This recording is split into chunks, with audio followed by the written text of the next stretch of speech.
नमस्कार दोस्तों, मैं हूं राहुल कुमार। आपका स्वागत है।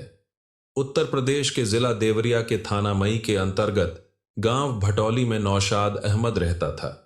देवरिया से लगे जिला बलिया में रजिया सुल्तान उर्फ शिबा रहती थी। नौशाद और रजिया एक दूसरे को तब से जानते थे जब से वे समझने लायक हुए थे। इसकी वजह यह थी कि रजिया नौशाद की फूफी यानी बुआ की बेटी थी। राजिया जब भी ननिहाल आती, हम उम्र होने की वजह से रजिया और नौशाद साथ साथ खेलते। ऐसे में ही एक दिन दरवाजे पर खेलने के बाद दोनों एक दूसरे का हाथ थामे घर में घुसे तो बरामदे में चारपाई पर बैठी नौशाद की अम्मी के मुंह से अचानक निकल गया, हाय रब्बा, दोनों की कितनी सुंदर जोड़ी है। एकदम गुड्डे गुड़िया की जोड़ी लग रही है। अगर इन दोनों का निकाह कर दिया गया तो बहुत सुंदर जोड़ी लगेगी। बात सच भी थी। जितनी गोरी चिट्टी रजिया थी तो उससे जरा भी कम गोरा चिट्टा नौशाद भी नहीं था। इसलिए रजिया की अम्मी को भी यह जोड़ी भा गई थी। उन्होंने उस समय तो कुछ नहीं कहा था, पर मन ही मन तय कर लिया था कि अगर उसके भाई मुब्ब अहमद नौशाद के लिए रजिया का हाथ मानने आएंगे और अल्लाह ने सब ठीक ठाक रखा तो वह खुशी खुशी बेटी का निकाह नौशाद के साथ कर देगी। रजिया की अम्मी ने उस समय भले ही कोई जवाब नहीं दिया था, पर नौशाद की अम्मी रजिया को बहू बनाने का ख्वाब मन ही मन पालने लगी थी। रजिया जब भी अपनी अम्मी के साथ मामा के घर आती, नौशाद की अम्मी ननद को यह बात जरूर याद दिलाती। जब तक नौशाद और रजिया नासमझ थे तब तक तो कोई बात नहीं थी, लेकिन जब दोनों समझदार हो गए तो एक दूसरे को देखकर लजाने लगे। रजिया थोड़ा और बड़ी हुई तो उसने शर्म की वजह से मामा के घर आना जाना बंद कर दिया। उसकी अम्मी कहती भी थी कि इसमें शर्माने की क्या बात है, पर रजिया किसी भी हालत में मामा के घर आने के लिए राजी नहीं होती थी, जबकि नौशाद रजिया से मिलने के लिए बेचैन रहता था। मब्बू अहमद ज्यादा पढ़े लिखे नहीं थे। उनकी आर्थिक स्थिति भी बहुत अच्छी नहीं थी। इसलिए जब उनका बड़ा बेटा कमाने लायक हुआ तो उन्होंने उसे ड्राइविंग सिखवा दी। कुछ दिनों तक उसने किसी की गाड़ी चलाई। फिर उसने पासपोर्ट बनवाया और जुगाड़ लगाकर दुबई चला गया। दुबई जाने से पहले ही मब्बू अहमद ने उसका निकाह जैतून से कर दिया था। बड़े भाई की ही तरह नौशाद भी दुबई जाना चाहता था, इसलिए उसने भी ड्राइविंग सीख ली थी। कुछ दिनों तक यहां इधर उधर गाड़ी चलाते हुए उसने अपना पासपोर्ट बनवा लिया। अब तक वह शादी के लायक भी हो चुका था। मब्बू अहमद ने उसके लिए अपनी बहन से रजिया का हाथ मांगा तो उन्होंने खुशी खुशी इस रिश्ते को मंजूरी दे दी, क्योंकि नौशाद हर तरह से रजिया के लायक था। उसे यह भी पता था कि आज नहीं तो कल नौशाद दुबई चला ही जाएगा, फिर उसकी बेटी राज करेगी। जल्दी ही घर वालों की मर्जी से रजिया और नौशाद का निकाह हो गया। यह करीब 10 साल पहले की बात है। निकाह के बाद नौशाद दुबई जाने की तैयारी में लग गया। वहां उसका बड़ा भाई भले ही रहता था, लेकिन अच्छी कंपनी में ड्राइवर का वीजा मिलने में उसे 3 साल लग गए। इस बीच वह एक बेटी का बाप भी बन गया। इस समय उसकी वह बेटी 8 साल की है। नौशाद को वीजा मिल गया तो वह नौकरी करने दुबई चला गया। नौशाद को दुबई की जिस कंपनी में नौकरी मिली थी उसमें साल में केवल 15 दिन की छुट्टी मिलती थी। इसलिए नौशाद साल में केवल 15 दिनों के लिए ही परिवार के साथ रह पाता था। बाकी का समय वह अकेला दुबई में रहता था। तो उसकी पत्नी रजिया यहां गांव में परिवार के साथ रहती थी। पति के विदेश चले जाने के बाद रजिया आजाद हो गई। सास थी नहीं, जेठानी से कोई मतलब नहीं था। देवर भी मुंबई कमाने चला गया था। घर में केवल ससुर था और एक बेटी, इसलिए काम भी ज्यादा नहीं होता था। सुबह नाश्ता और खाना एक साथ बनाकर रख देती। इस तरह पूरा दिन खाली रहती। इस खाली समय को बिताने के लिए जैसा आजकल हो रहा है वैसे ही वह भी मोबाइल का सहारा लेती। अगल बगल वालों के यहां जाकर गप्पे मारती। पैसे की कमी थी नहीं, नौशाद दुबई से भेजता ही था, इसलिए रजिया ठाठ से रहती थी। रजिया शुरू से ही थोड़ा चंचल स्वभाव की थी। मनमाना खर्च मिलने लगा तो विलासी भी हो गई। उसे सारे सुख तो मिल रहे थे, लेकिन पति से अलग रहने की वजह से उसे शारीरिक सुख यानी सेक्स का सुख नहीं मिल रहा था, जिसके लिए वह छटपटाती रहती थी। पति साल भर में केवल 15 दिनों के लिए ही आता था। साल भर की सेक्स की भूखी रजिया का 15 दिनों में कुछ नहीं होता था। उसकी देह की आग बुझने के बजाय और भड़क उठती थी। कुछ दिनों तक तो रजिया ने खुद को संभाला, पर जब उसका मन नहीं माना तो वह अपने लिए एक ऐसे पुरुष की तलाश में लग गई जो उसकी कामना पूरी कर सके। उसकी यह तलाश पति नौशाद के ही भांजे रोमान सिद्दीकी पर जाकर ठहर गई। दरअसल नौशाद की एक बहन नून हार गांव में ही ब्याही थी। रोमान उसी बहन का बेटा था। उसकी शादी अभी नहीं हुई थी। वह ज्यादा पढ़ा लिखा भी नहीं था। 8वीं तक पढ़ाई करके उसने अपने मामा की तरह ड्राइविंग सीख ली थी और पहले छोटी गाड़ियां चलाने लगा था। जब हाथ साफ हो गया तो ट्रक चलाने लगा। भांजा होने की वजह से वह बेरोकटोक रजिया यानी नौशाद के घर आता जाता था। रोमान सिद्दीकी अजीब शख्सियत वाला था। कुंवारा होने की वजह से उस पर कोई जिम्मेदारी नहीं थी, इसलिए जो कमाता था उसमें से थोड़ा घर वालों को देकर बाकी खुद पर खर्च करता था।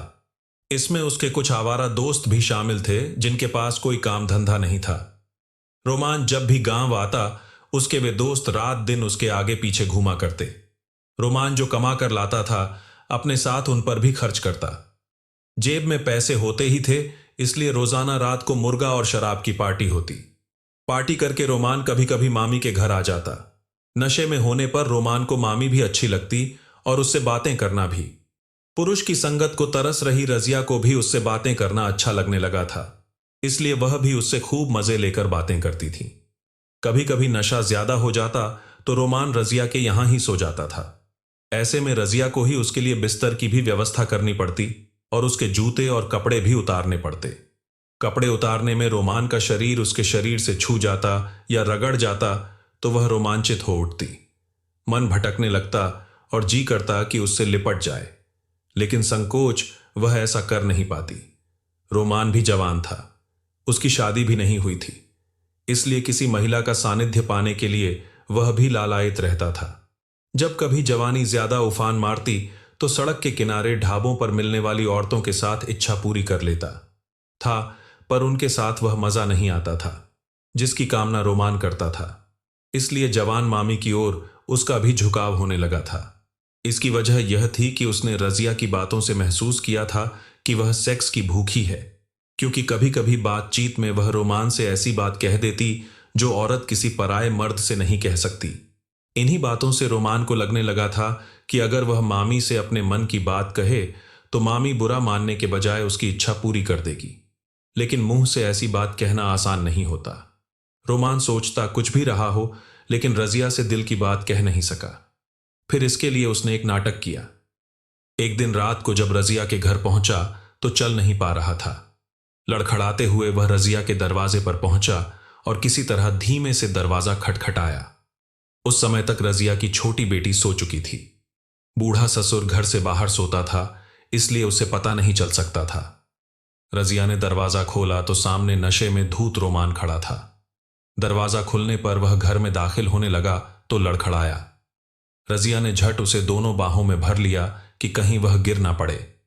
रोमान को ऐसे ही मौके की तलाश थी।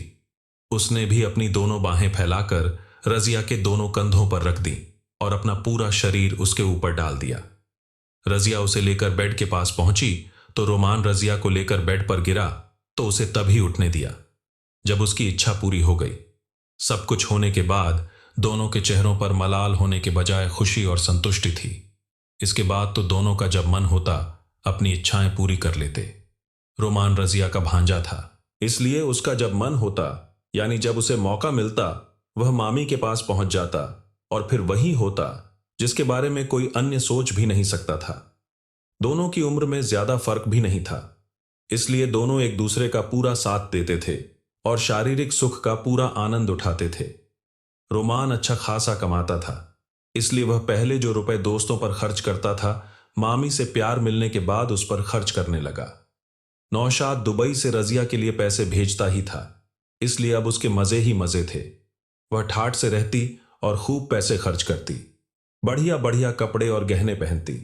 जब मन होता खरीदारी के लिए शहर चली जाती।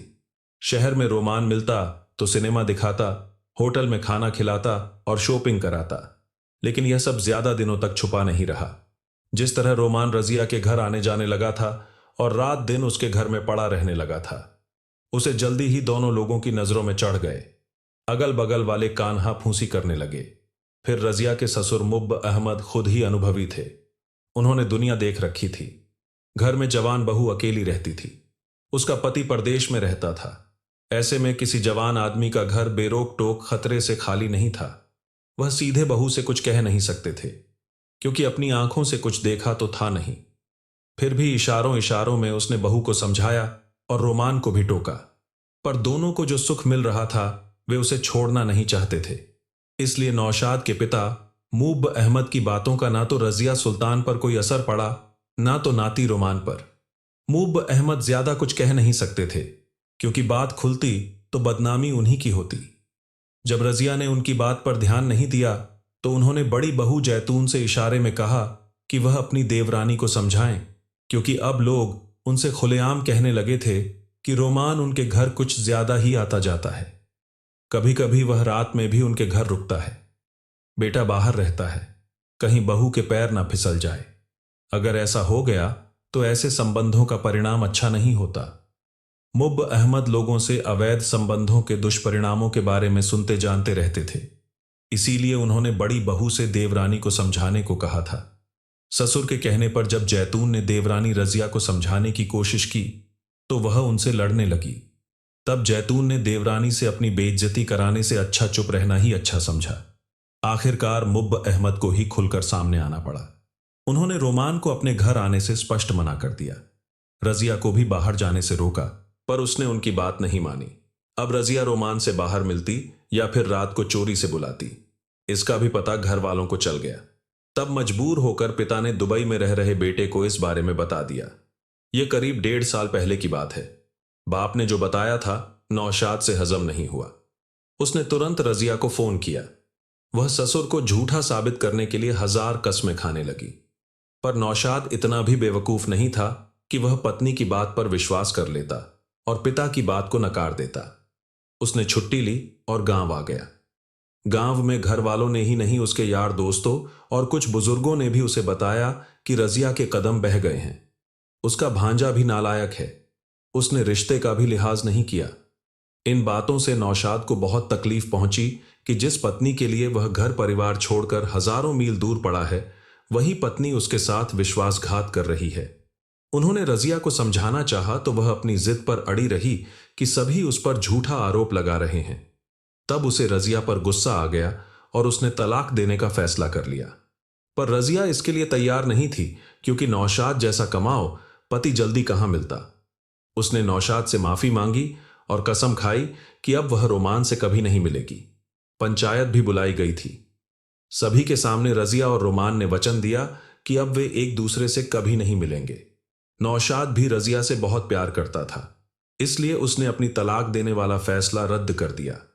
इसके बाद रजिया ने नौशाद से अपना अलग घर बनवाने के लिए कहा तो नौशाद ने गांव के बाहर थोड़ी जमीन खरीदी और उस पर घर बनवाने की सारी व्यवस्था करके वह अपनी नौकरी पर चला गया, क्योंकि उसे केवल 15 दिनों की ही छुट्टी मिली थी।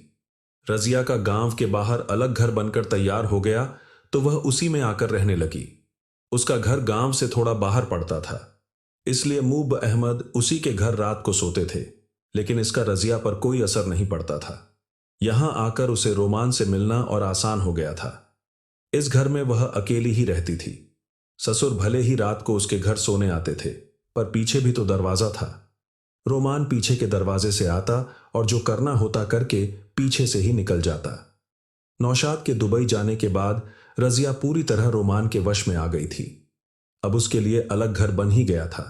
नौशाद यहां जो पैसे भेजता था उसी के अकाउंट में आता था, इसलिए उसके अकाउंट में काफी रकम जमा हो गई थी।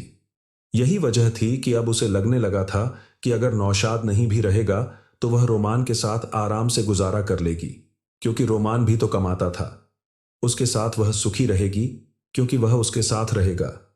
अब वह बाकी की जिंदगी अपने प्रेमी रोमान के साथ बिताना चाहती थी, लेकिन इसके लिए नौशाद से छुटकारा चाहिए था। नौशाद से वह तलाक लेना नहीं चाहती थी। इसकी वजह यह थी कि अगर वह नौशाद से तलाक लेती तो उसके हाथ कुछ ना लगता, घर भी छोड़ना पड़ता और नौशाद के रुपए भी देने पड़ते, जबकि वह यह सब हड़पने के चक्कर में थी। अब नौशाद से छुटकारा पाने का एक ही तरीका बचा था कि उसे ठिकाने लगा दिया जाए, यानी उसकी हत्या कर दी जाए। लेकिन यह काम उसके अकेले के वश का नहीं था। अभी यह भी कंफर्म नहीं था कि रोमान नौशाद की हत्या के लिए तैयार होगा भी या नहीं। रजिया दुविधा में फंसी थी, लेकिन उसने यह तय कर लिया था कि अब वह नौशाद के साथ नहीं रोमान के साथ रहेगी। यह निर्णय लेने के बाद अब उसे रोमान को अपने मामा की हत्या के लिए तैयार करना था।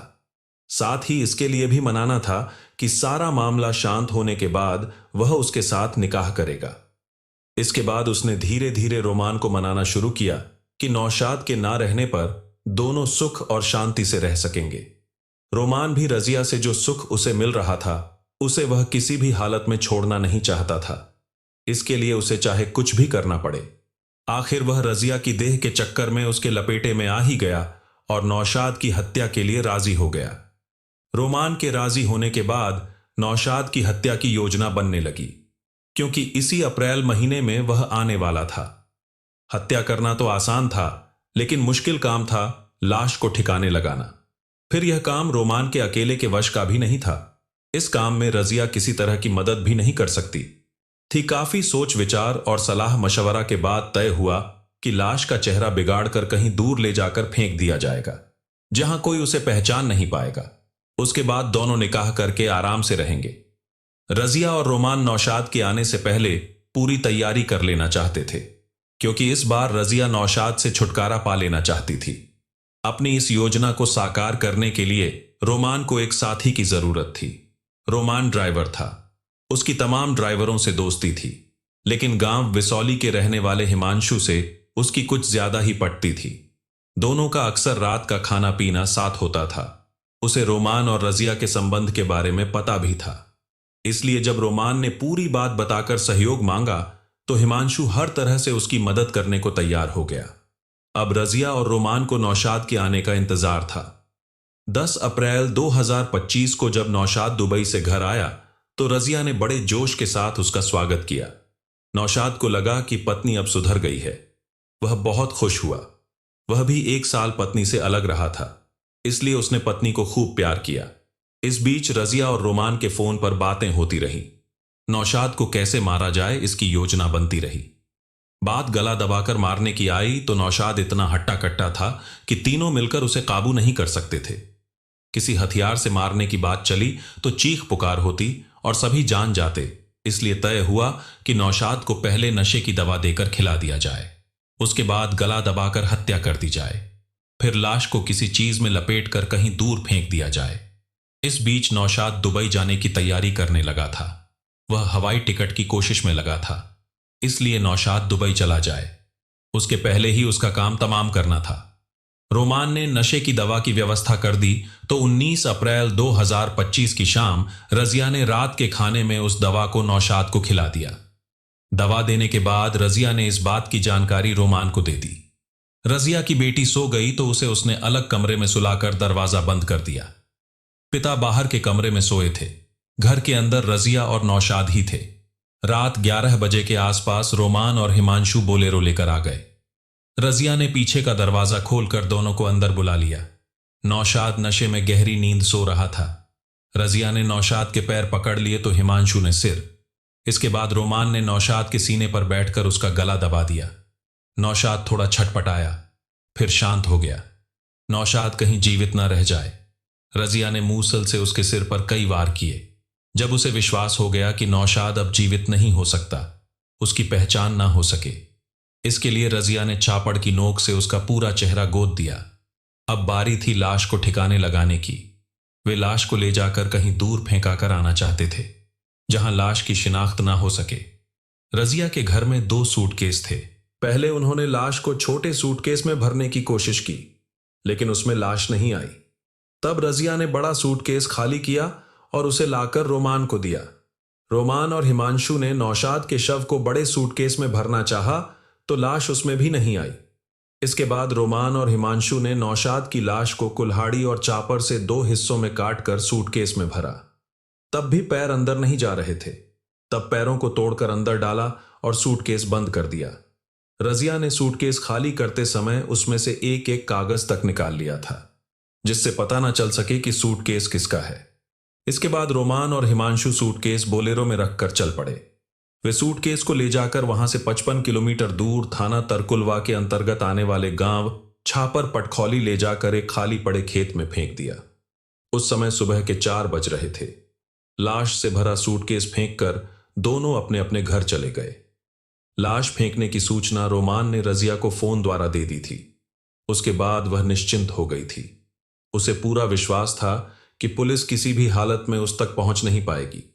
दूसरी ओर गांव छापर पटखौली का रहने वाला किसान जितेंद्र गिरी कंबाइन मशीन लेकर गेहूं कटवाने पहुंचा तो उन्हें बगल वाले खेत में एक बड़ा सा सूटकेस पड़ा दिखाई दिया। सूटकेस में खून लगा था, इसलिए उन्होंने इस बात की सूचना 112 पर दे दी। थोड़ी ही देर में थाना तरकुलवा पुलिस आ पहुंची। घटनास्थल की स्थिति देखकर थाना तरकुलवा के थाना प्रभारी ने यह जानकारी पुलिस अधिकारियों को दे दी थी। थाना पुलिस ने आते ही सबसे पहले लोगों को वहां से हटाकर आसपास के इलाके को बैरिकेड्स करवा दिया था। थोड़ी ही देर में ASP Arvind Verma, CO city Sanjay Reddy, स्वाट टीम के प्रभारी दीपक कुमार, डॉग स्क्वाड और फॉरेंसिक टीम के साथ आ गए थे। अरविंद वर्मा ने सूटकेस खुलवाया तो उसमें 2 टुकड़ों में एक युवक की लाश थी। सिर से कमर तक का हिस्सा प्लास्टिक में लिपटा था तो कमर से पैर तक का हिस्सा बोरे में भरा था। सिर पर चोट के तथा धारदार हथियार के निशान थे। पुलिस ने इकट्ठा लोगों से लाश की शिनाख्त करानी चाहिए, पर कोई मरने वाले को पहचान नहीं सका। तब सूटकेस की तलाशी ली गई कि उसी से ऐसा कुछ मिल जाए जिससे मरने वाले के बारे में कुछ पता चल जाए, पर यह कोशिश भी बेकार गई। तलाशी के दौरान ही अरविंद वर्मा की नजर सूटकेस पर लगे एक स्टिकर पर पड़ी जो एयरपोर्ट का बारकोड था। सूटकेस से थोड़ी दूरी पर पुलिस को एक विदेशी सिम भी मिला। तब उन्होंने वह बारकोड एयरपोर्ट पर भेजकर पता करवाया। उस बारकोड से पता चला कि वह सूटकेस देवरिया के ही थाना मूल के अंतर्गत आने वाले गांव भटौली के रहने वाले नौशाद का है। पुलिस को लगा कि यह लाश नौशाद की हो सकती है या फिर उसके किसी रिश्तेदार की। लाश को पोस्टमार्टम के लिए भिजवाकर पुलिस भटौली गांव के लिए रवाना हो गई। भटौली पहुंचकर पुलिस को पता चला कि वह लाश नौशाद की ही थी। नौशाद की पत्नी से नौशाद के बारे में पूछा गया तो उसने बताया कि वह रात को कहीं चले गए थे। पुलिस ने जाने का कारण और कहां गए होंगे पूछा तो वह पुलिस को गुमराह करने लगी। पुलिस को उसकी बातों से शक हुआ तो पुलिस ने उसके घर की तलाशी ली। इस तलाशी में पुलिस को एक सूटकेस मिला जिसमें खून लगा था। यह वही सूटकेस था जिसमें पहले लाश रखने की कोशिश की गई थी। इसके बाद पुलिस ने रजिया से सख्ती से पूछताछ की तो उसने पति की हत्या का अपना अपराध स्वीकार करते हुए हत्या के पीछे की पूरी कहानी सुना दी। पुलिस ने तुरंत उसे हिरासत में ले लिया और थाने ले आई। पूछताछ में पता चला कि रजिया ने बेहद चालाकी से नौशाद को ठिकाने लगाने की साजिश रची थी, जबकि वह ज्यादा पढ़ी लिखी नहीं थी। शायद इसीलिए सूटकेस में लगे बारकोड का मतलब वह समझ नहीं सकी थी। उसने सूटकेस का एक एक सामान तो निकाल लिया था, पर जल्दबाजी में वह बारकोड नहीं निकाल पाई थी। सुबह जब नौशाद के पिता ने उसके बारे में पूछा था तब उसने कहा था कि रात में वह कहीं चले गए थे। इसके बाद पूरा परिवार उसकी तलाश में लग गया था। दोपहर को पुलिस पहुंची तो पता चला कि उसकी हत्या हो चुकी है। पुलिस ने नौशाद की बहन निशात द्वारा दी गई तहरीर के आधार पर नौशाद की हत्या का मुकदमा रजिया सुल्तान, रोमान और हिमांशु